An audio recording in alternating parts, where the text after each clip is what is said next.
So in this patient assessment, I'm going to be responding to a patient that is having chest discomfort and some trouble breathing. All right. Hi, ma'am. My name is McKenna. I'm from Chemeketa EMS. What seems to be the problem?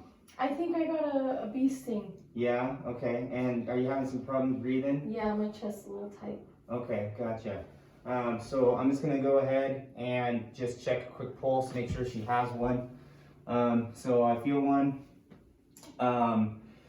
She is talking, so I know that her airway is not completely closed.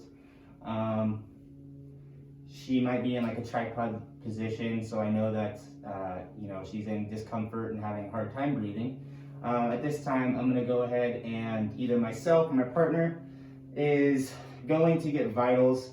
First thing I'm going to do is check lung sounds, hear what that sounds like. More than likely, I'm going to hear some wheezing due to bronchial constriction.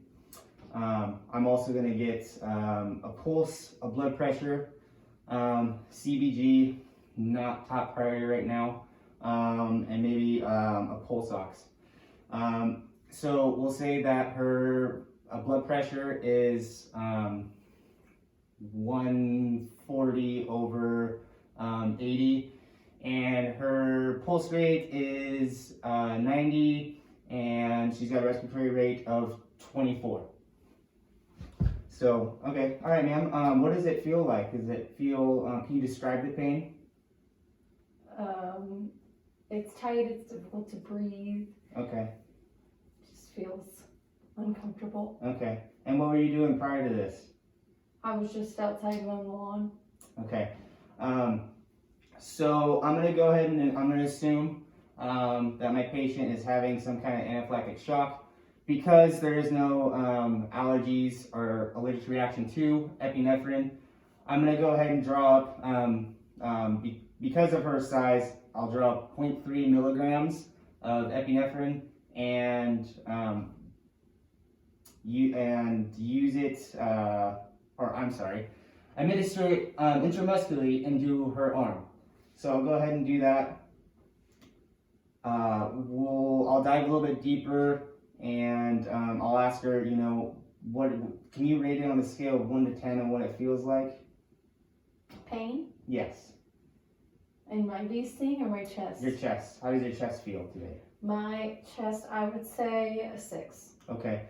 And have you ever been stung by a bee before? Yes. Okay. Have you ever had an allergic reaction like this? No? This is your first time? Okay. So as I'm talking to her, I'm going to try to keep her mind off of it. Where I'm going to go ahead and reassess her every 5 minutes, and if it's not working, I can go ahead and re-administer epinephrine every 5 minutes or so. So I'm going to recheck her vitals, make sure that they're coming down, her respiratory rate's coming down, her pulse rate's going down. So we'll say that her blood pressure is going to 134/78. Her pulse rate's dropping down to 85. Respiratory rate's going down to 18. So we're seeing some normalcy there. Going back to her pulse ox, if it was at 92 or so, which is very possible, I would go ahead and use a nasal cannula at 2 liters just to make her feel more comfortable, get some more oxygen. Yeah, that's about it.